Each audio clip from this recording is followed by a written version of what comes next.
तो यूपीएससी का एक और प्रश्न लेकर हाजिर हूँ। मैं ये नहीं कभी किसी से कहता हूँ कि मैं आईएएस अधिकारी हूँ। मैं ये कहता हूँ कि जिस तरह रामायण की किताब पढ़ा जाता है उसी तरह मैं आईएएस के प्रीवियस ईयर पूछे गए प्रश्नों को सिर्फ पढ़ता हूँ और उसी को जो कि वीडियो अपलोड करता हूँ। और इस दौरान मुझे ये ज्ञात हुआ कि जितने भी फंड जारी किया जाता है और एक जिला के जो राजा होते हैं वो आईएएस अधिकारी होते हैं। यानी कि यदि कोई भी व्यक्ति अगर चाहता है कि अपना गांव का विकास करे तो अगर कहीं पर सुनवाई नहीं हो रहा है तो आईएएस अधिकारी के पास अपना आवाज़ पहुंचा सकते हो। हालांकि धीरे धीरे आप लोग समझ जाएंगे मेरे बातों को। तब तक मैं एक प्रश्न और लेकर आया हूँ। मेंटल प्लूम को परिभाषित कीजिए और प्लेट विवर्तनिका में इसकी भूमिका को स्पष्ट कीजिए। उत्तर 150 शब्दों में दे। भारतीय विरासत और संस्कृति, विश्व का इतिहास, भूगोल एवं समाज। सॉल्व पेपर 2018 का है। क्रेडिट एंड थैंक्स जो कि अरिहंत पब्लिकेशन लिमिटेड को देंगे क्योंकि इन्हीं के द्वारा यह व्याख्या किया गया है। व्याख्या में लिखना है, पृथ्वी के मेंटल में गर्म चट्टानों के असामान्य ढंग से ऊपर उठने को मेंटल प्लूम कहते हैं। मेंटल प्लूम एक ऊष्मा के संकेंद्रण द्वारा उत्पन्न अनियमितता है जो पृथ्वी के अंदर भूप्रवाह क्रोड सीमा पर घटित होती है।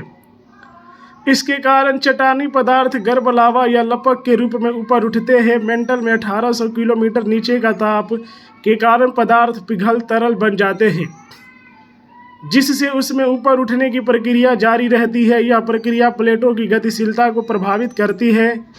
संवहनीय पदार्थ स्थलखंड के नीचे पहुंचने पर क्षैतिज दिशाओं में फैलते हैं। परिणाम स्वरूप प्लेटों में गति उत्पन्न होती है। प्लेट विवर्तनिकी में मेंटल प्लूम की भूमिका। पृथ्वी के अंदर मेंटल प्लूम प्लेट में गति के कारण है। मेंटल की विषाक्तता या श्यानता तापमान तथा दबाव पर पूर्ण रूपेण आधारित होती है। जिन क्षेत्रों में अत्यधिक तापमान के कारण ऊपरी मुखी प्रवाह होता है वहां पर ऊपरी मुखी प्रवाह का वेग अधिक होता है। इस प्रक्रिया के कारण दबाव में ह्रास तो होता है परंतु तापमान पर कोई खास प्रभाव नहीं हो पाता।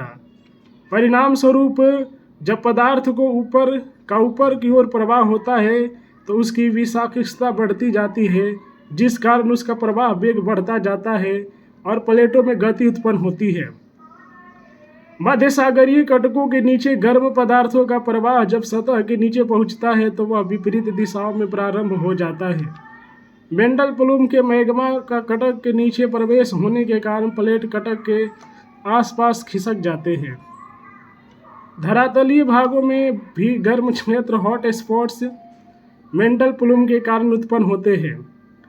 पृथ्वी की परत के ऊपर की गुंबदकार आकृति के में उत्थान आदि की घटनाएं भी होती है। जब किसी प्लेट के नीचे गर्म क्षेत्र अधिक संख्या में होते हैं तो बहुत सारे ज्वालामुखी का उद्गम होता है। गर्म क्षेत्र सामान्यतः महासागरीय कटकों पर स्थित होते हैं क्योंकि वहां पर मेंटल प्लूम पाए जाते हैं, लेकिन इस कुछ गर्म क्षेत्र महाद्वीपों पर भी पाए जाते हैं। मेंटल प्लूम के कारण प्लेटों में भ्रंश घाटी का निर्माण भी होता है। उदाहरण के लिए पूर्वी अफ्रीका के भ्रंश क्षेत्र का निर्माण मेंटल प्लूम से हुआ है। भ्रंश क्षेत्र में बहुत से ज्वालामुखी भी पाए जाते हैं।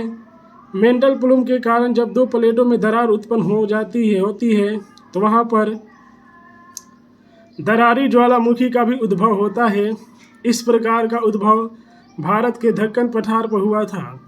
मेंटल प्लूम के कारण सागरीय तल पर कटक का निर्माण होता है। कटक के सहारे सागर नितल में भी प्रसार भी होता है।